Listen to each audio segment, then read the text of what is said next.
Hey guys, welcome back to Beamer PhD. I'm your shop foreman Tim, and just wanted to give you a quick update on this 2015 BMW 535i with the F10 chassis. The client had come to us with a concern of a chirping noise.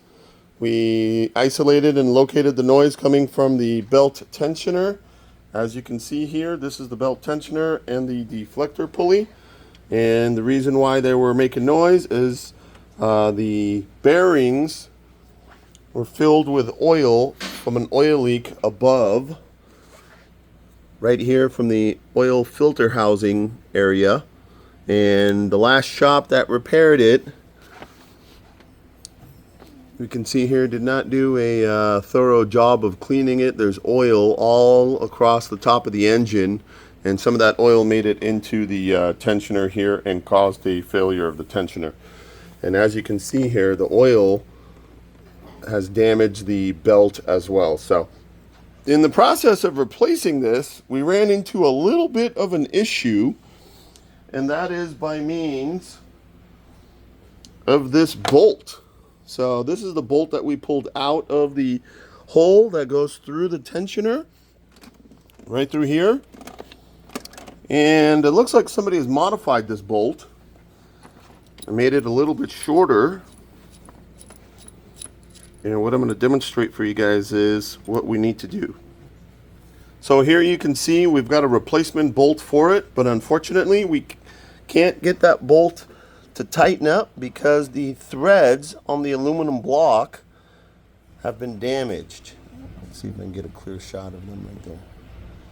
So a good amount of the threads have been removed or pulled off from that bolt being shortened a little bit. So our only recourse at this point is to insert what we call a Time-Sert, which is this piece right here.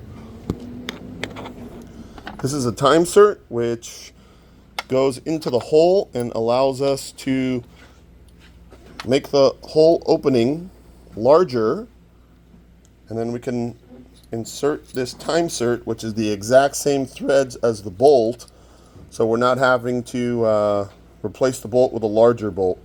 But as you can see here, the only way we're able to do that is we're going to have to remove the radiator that's here, as well as the AC condenser that's behind it, because we're not able to get any tools down in there. And the tool that we need to insert is this big.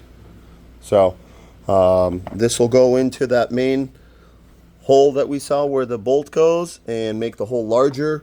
Then we'll have to tap it so that we can put in this insert. So unfortunately with mechanical repairs, sometimes these things happen, so we do need to get a little bit more work time for this so that we can remove the radiator, get the repair that we need to make sure that we've got a proper repair. We're going to go ahead and do you a solid and clean the engine area while we're in here.